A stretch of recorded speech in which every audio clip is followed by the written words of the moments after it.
unfactored, bullish, at the margin physical gold driver, coiling gold for a very large rally. Well, historical times indeed, Andrew. Now, on our last episode, you ran through four main drivers to drive the gold price higher. Can you update us on these four drivers? Yeah, absolutely, Shane. And while the Indian mine that we've just been outlined as another unfactored, bullish, at the margin physical gold driver, coiling gold for a very large rally. As you say, in our last episode, we went over the four largest central bank and sovereign gold buying drivers. Out of the four, which included central bank purchasing repatriations, ballooning global debt, cracks in the US economic drivers, and the hegemony saving increase in the gold to foreign debts ratio rebalancing. Our first tier liquidity providers, though, continue to report the biggest short-term influence to raise the gold price was really item one on our list, which was central bank buying, repatriations, plain vanilla gold sovereign physical gold buying drives the unleveraged physical price higher, draining fractionally held bullion, underpinning this 100-to-1 paper to physical COMEX centric driven action. I think this is the other part, and we're seeing evidence of this, but we're also seeing this under the table. Repatriations move the ability to double count leased out bullion inside the CME LBMA alliance. And we're evidencing both some openly reported, but the bulk, such as Russia, China, BRICS currency commoditization ramp up, is currently off the radar altogether. So really, to sum that up, having seen how quickly money was weaponized against Russia, China is readying for the inevitable widening of these measures and are ramping up current measures to secure monetary sovereignty alongside Russia by formalizing the BRICS currency basket. Now, Russian and Chinese markets, we're looking closer at these Russian and Chinese market, and based on ongoing discussion with a range of very well liquidity providers exposed to them, we're still assessing the likely weighting of the commodities inside this newly determined BRICS basket of currencies. The accelerated deployment of this currency basket is really grossly underestimated.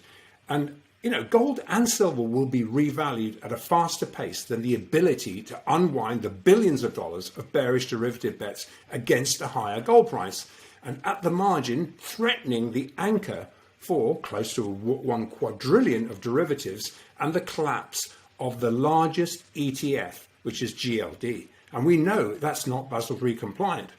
So very short term, looking at the wholesale to physical market, we continue to evidence steady, safe haven physical demand from India and Asia, which has up to now become a sell pivot for specs at every pit open.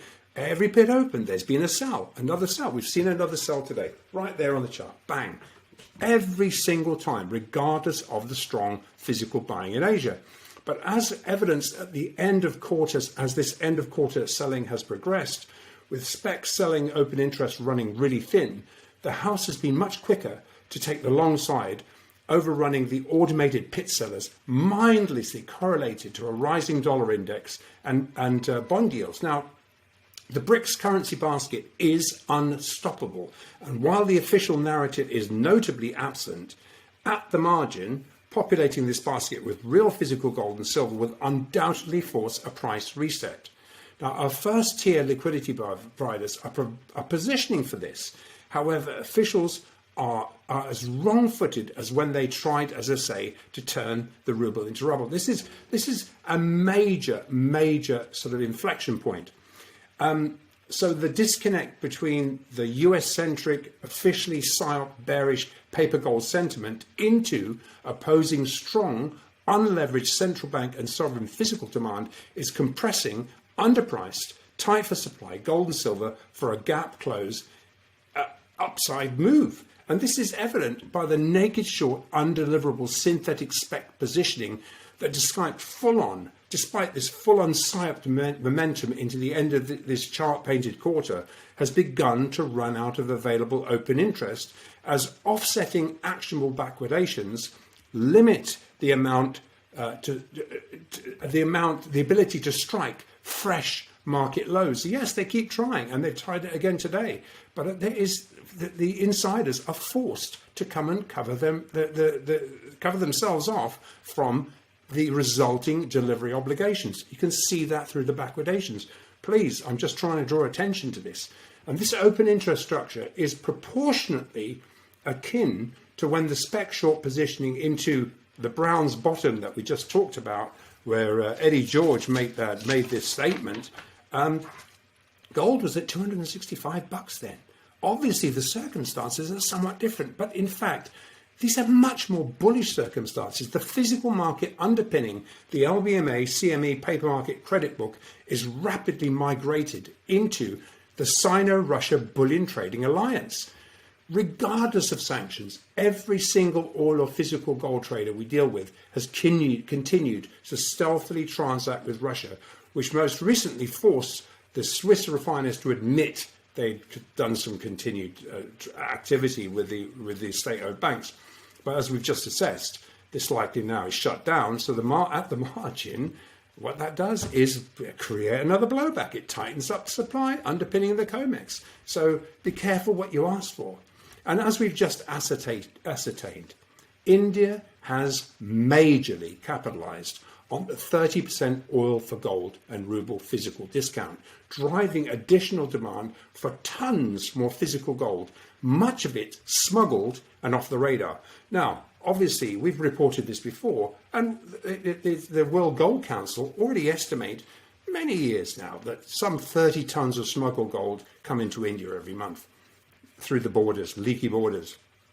Smuggled gold is always off the radar, but there is a new market for it, tightening up global supply. All this fresh demand appearing just as pent up ×2 post-COVID Indian wedding season also sees wholesalers capitalizing on a cheap paper-driven gold price.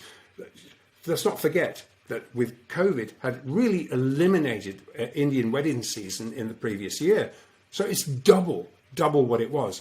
None of this is factored in when attempting to weaponize gold. It is another reason this weaponizing is going to backfire. And as we previously assessed, while these oil for gold energy physical inflows significantly bolster the Russian war chest, the bulk of these large tonnage inflows divert directly to China, which in turn pays for this physical in rubles. And behind the wall of COMEX-centric paper market smokescreen, both China and Russia are aggressively building gold reserves to back the BRICS currency basket. That's the summation of it. Weaponized Western sanctions related to Russia continue to backfire against the West. And also, as we've just discussed, China is readying against similar sanctions coming into the crosshairs related to an inevitable red line being crossed by the US over Taiwan. Look at what they're doing right now. This is really scary stuff. Now, the long game, though, it's not a brainer. It's just a no-brainer. Anyone with a time horizon longer than a daily range is building gold and silver positions and taking advantage of extremely attractive current dilutive prices. That's what the Indians are doing. That's what the central banks are doing. Sovereigns are doing. Insiders are doing.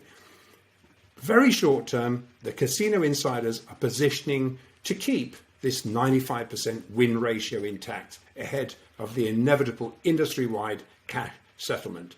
The only question I have is how much physical do you own?